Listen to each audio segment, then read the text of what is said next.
Good morning. How are you today? I hope you can hear me. I have you sitting in my cabinet, but my microphone's dead because of course it is. After a week of not using it, I figured it would conserve its battery, but alas, that's not the case. Also, please excuse my voice. I should have known that as soon as the bitch in 24B did an open mouth cough, we were all done for. Everybody in her vicinity got taken out on the plane. Let's talk about the sweets before we talk about the sours. How about that? So I thought for this video, a nice little welcome back is I did a grocery load and I'm going to set up my my lunch, the favorite salad that I always make. Time to meal prep and get back on track now that we're out of vacation. You know what I mean? But anyway, I got you on two separate setups here. I got you on this beautiful camera here so you can see what I'm doing. And then I have you here looking at my face because I don't know, I just thought that would be fun. I've never seen it done this way before, and that seems to be my style at this point, right? Like juxtaposing what I'm doing versus like what my face says. I don't know. Okay, so let's start with the trip. There were about 4 of us who went on the trip. It was me, my friend Laura, her cousin Emily, and then Laura's son as well. So first, I was getting kind of nervous because they wanted to get to the airport like maybe an hour and a half beforehand, which I don't know if you have ever been to LAX. We'll just say I was sweating it. Okay, for some reason, the person who was like bringing us to the airport, he ended up coming like, I think like almost an hour and a half earlier than he was supposed to. So we got there 2.5 hours before our flight, which to me is like, I mean, to be honest, I'm more somebody who will get there like, I think like 3 hours just to be safe. Like I don't mind sitting in front of the gate waiting because I am not missing that flight. You know what I mean? This is the first time I ever like internationally traveled. And I certainly did it with a bang, didn't I? A 10-hour flight? Girl. Ooh. I was really nervous that my suitcase would be overpacked. I weighed it beforehand, but like with personal scales, you never know if they're actually like accurate. Good thing mine is. That's good to know. Everything was fine. We got our boarding passes. And that's another thing, I guess, like Norse doesn't let you check in online and like get your boarding pass, like pre-get your boarding pass online, which like, is that normal? I don't know. I've only done domestic flights, so I don't know if maybe like with international flights, there's different rules because you're going to a different country. I don't know. That makes sense to me. So I was like, okay, that's fine. I think we were in and out of TSA within like maybe an hour and a half. It was really fast. Are you gonna sneeze or no? It's that time of the year where I always have to play that game like, am I actually ill or is it just pollination? Everything's fine. We get through TSA, we get through customs. They don't give out stamps anymore. I was personally offended by that. I don't know if that's something you have to ask for or what, but I was really looking forward to having like a little stamp in my passport, and they didn't give us one at the Gatwick airport, and they didn't give us one at the LA airport. So I was like, what impropriety is this? What the heck? And I was too shy to ask. I was gonna be like, hi, can I have a stamp, please? Like, please. So yeah, so then we get on to our, oh, the flight. I should have known. Okay, so the flight wasn't bad, actually. I slept pretty much the entire time. Apparently, I can sleep everywhere but my own bed. It's really weird. The only part that was an issue,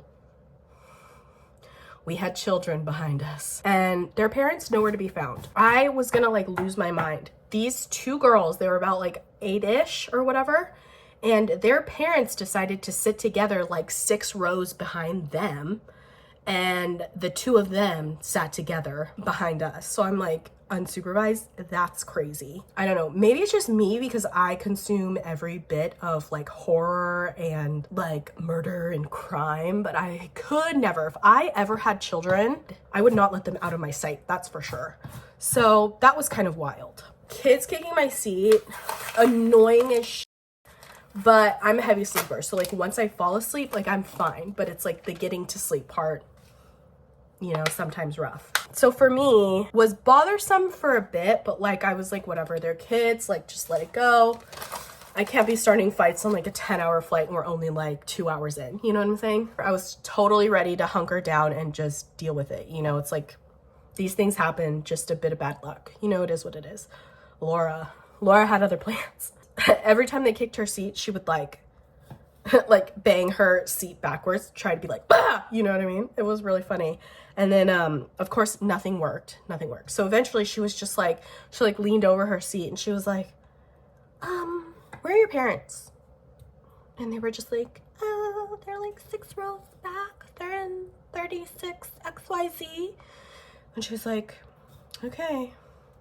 But she said something in her best mom way. And she was basically like, stop kicking my fucking seat, you know, but obviously the children's version.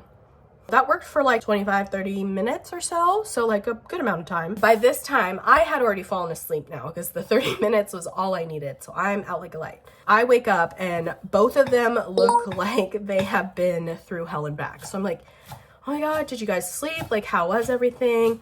And they were like, oh my gosh, it's the worst. Well, actually, those little girls kept like being loud. They were screaming. They were this, they were that. Laura told me about how she talked to the parent. She was like, can you please have them stop kicking my seat?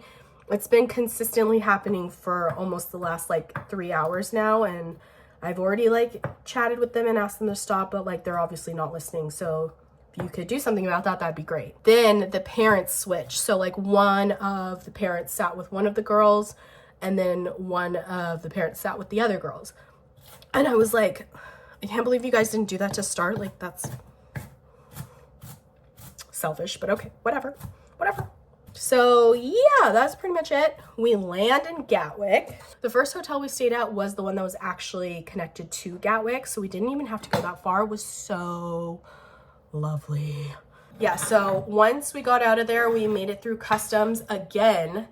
Everything was so streamlined at Gatwick Airport. It was like amazing. It took us longer to walk to like all the destinations that we needed to go in the airport than actually going through the customs part. But so we get in there, get in our rooms, all of us shower because we're like feeling disgusting. We didn't really have like a ton of plans, right? We didn't want to plan anything. We kind of wanted to fly by the seat of our pants.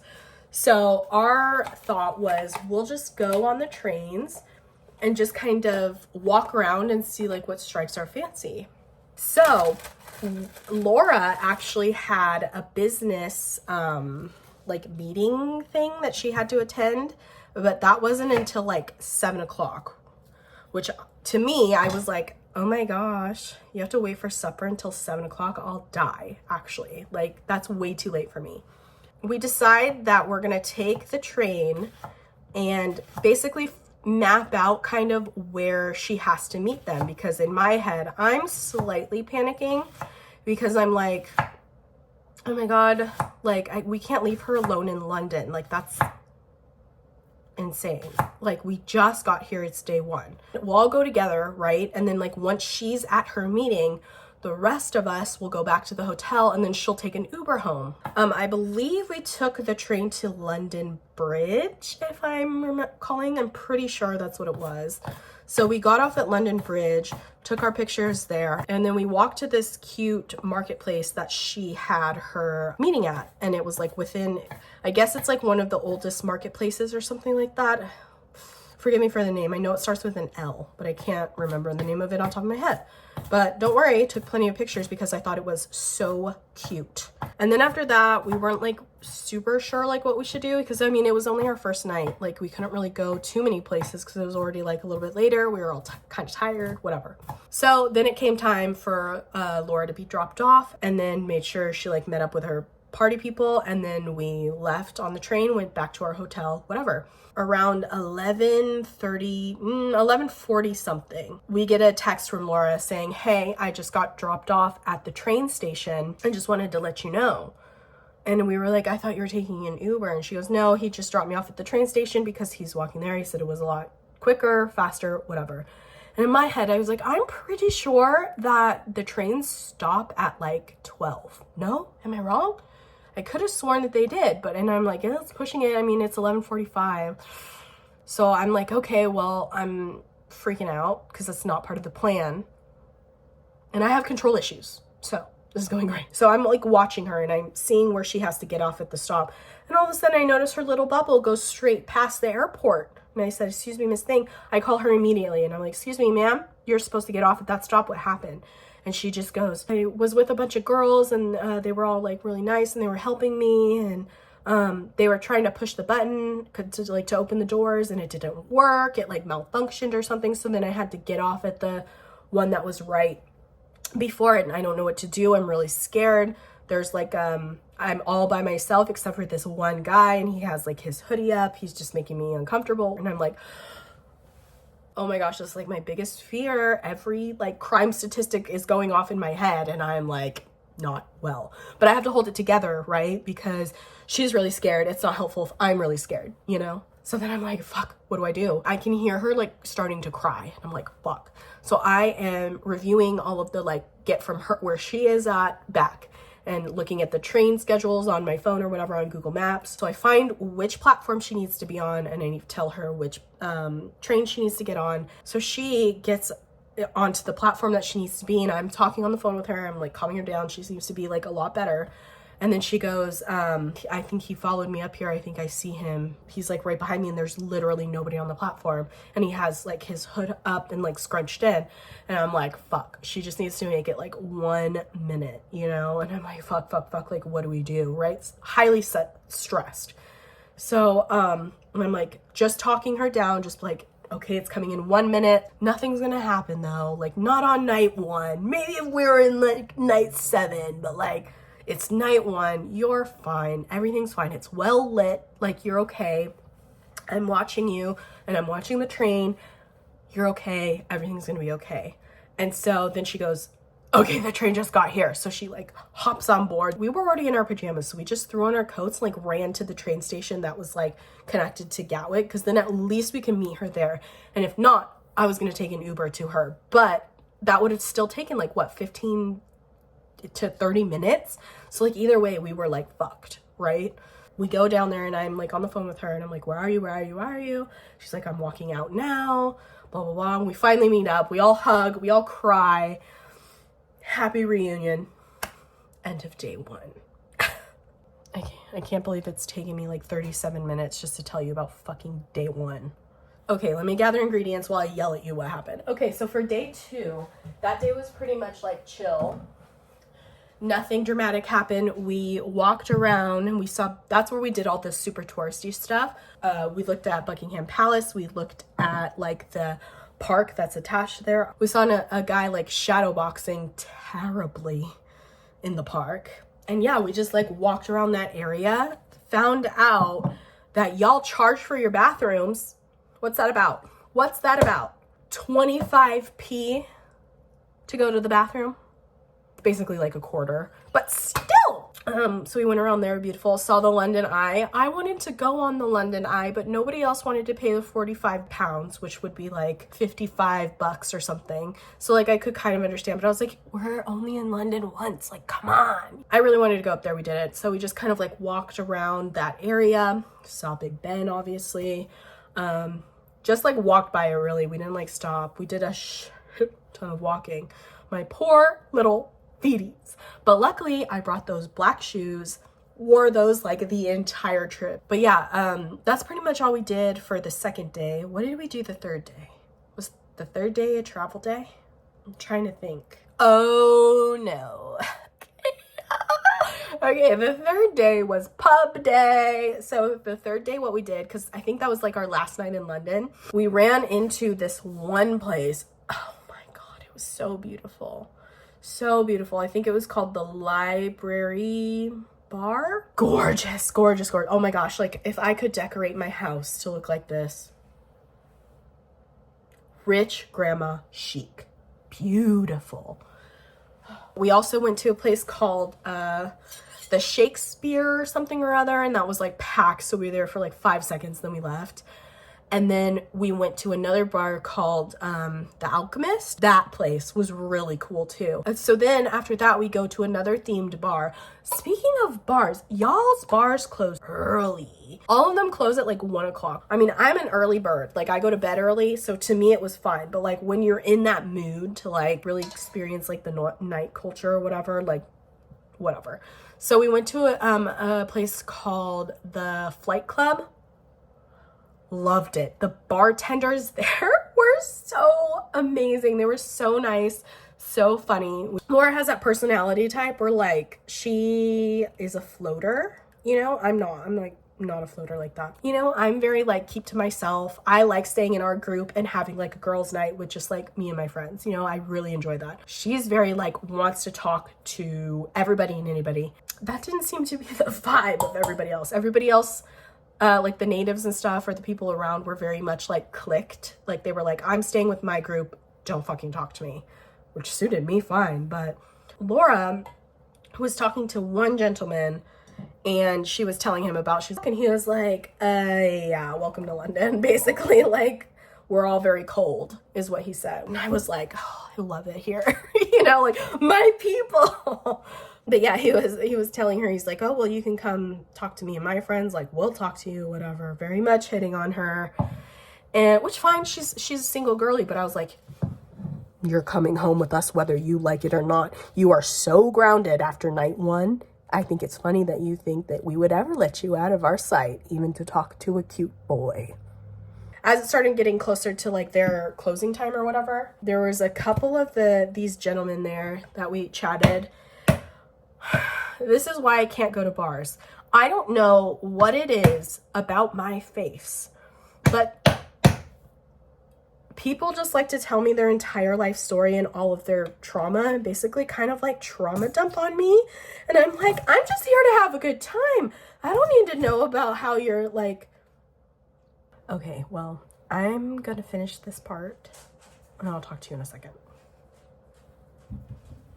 Okay, back to what we were talking about. Everybody came home.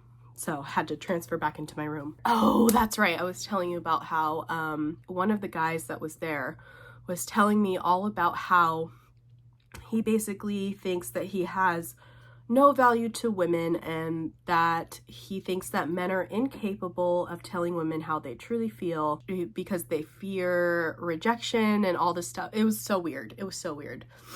Yeah, so we get done with that, go to bed, everything's fine. We're ready for our trip to Edinburgh. So Edinburgh was obviously extremely packed because all the tourists were there, like us, for Taylor Swift. And wow, was that a mess. That was a nightmare. Trying to get on a tram was taking anywhere from maybe an hour and a half to 3 hours. It was a long time. So, but everybody in Edinburgh who was like a native there, so nice. As soon as we like walked out of the doors of the train station, nothing but sequins as far as the eye could see. By the time we arrived, everybody and their brother's mother was trying to get to the stadium.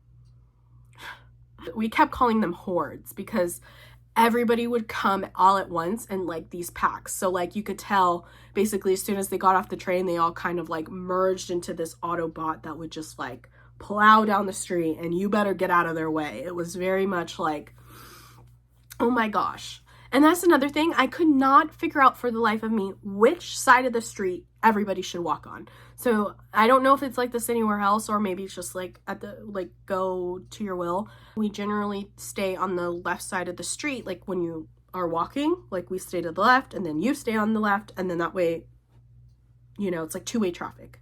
I could not figure out which side I needed to be on. And I was trying to hear like accents to see if like maybe I could distinguish like what side they were on and then go accordingly. The Americans outnumbered everybody. So we go to our hotel, check in.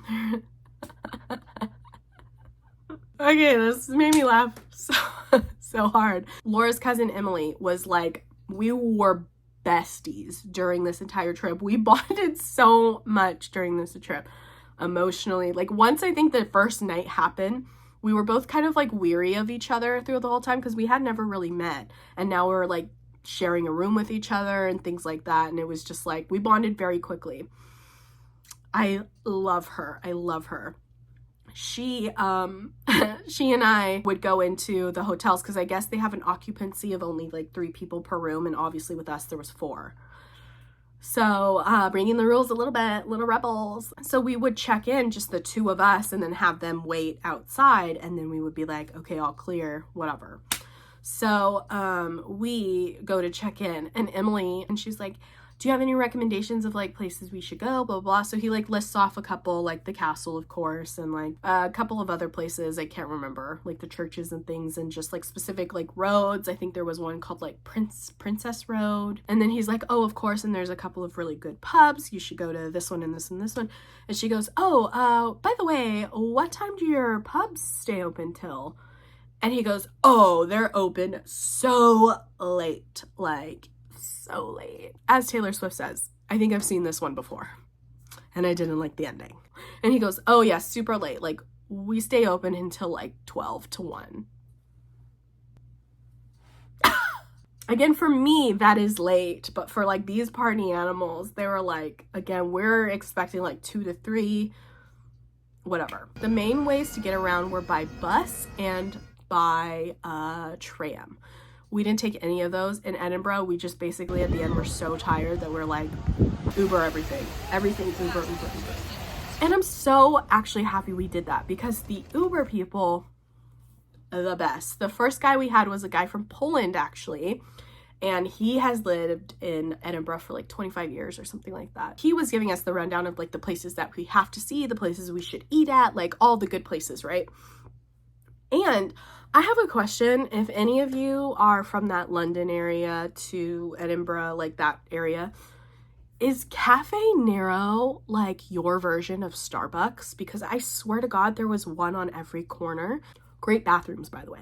Everything was so expensive though. Like all the people who were like driving us around were like, oh, are you here to see Taylor Swift? And we're like, oh yeah, but we came early so that way we could like really see Edinburgh. And they're like, oh, well, be careful because everything is like hiked up times like 3 to 4 because of Taylor Swift. Like everybody hiked up their prices, blah, blah, blah. And I was like, okay, yeah, that makes sense.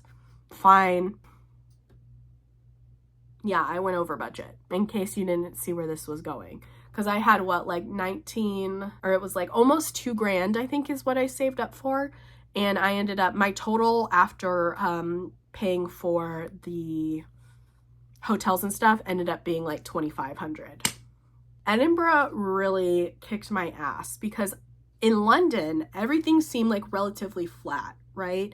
Like I walked all 3 days, 4 days, had no issues. My feet were perfectly fine the entire time. I get to cobblestone Edinburgh and my knees gave out. Quite literally. We were walking up to, oh shit, I forget what it's called. We were walking up and it's like incredibly high up. And you can like look out and see it. Beautiful, beautiful, beautiful. But my Achilles tendon mixed with shin splints, mixed with my knees like giving out and being so tired, like my feet were done after that day. After a full day at Edinburgh, we saw a lot of things. The only thing we didn't get to see was Arthur's Seat, which made me really, really sad. And I also missed out on seeing Edinburgh Castle because I was incapacitated.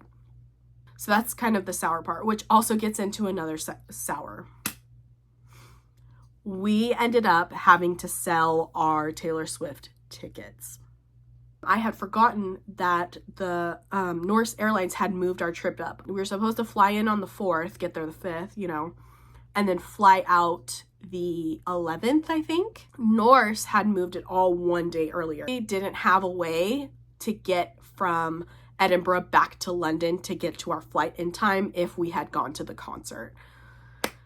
So we kind of made some hard decisions. We tried every possible other flight to try to figure out how we could go to the concert and still get home on time. Wasn't able to happen. Flights were crazy expensive, obviously, because it was like 2 days away. We ended up having to sell our Taylor Swift tickets, got them sold. So I think we technically did suffer a loss of like $50, but that's fine. And not only that, we still got to be in beautiful areas. We got to see beautiful things. We were still experiencing Edinburgh and London. And like, you know, I never would have done that without that. So overall, even though that was really, really sad, and it like really sucked because I would have loved to see her. Unfortunately, it just wasn't meant to be. It just wasn't in the cards. We couldn't do it and like make our flight home. And to me, making the flight home was way more important. That was the decision that we had to make. But I still had a beautiful experience. It was so gorgeous.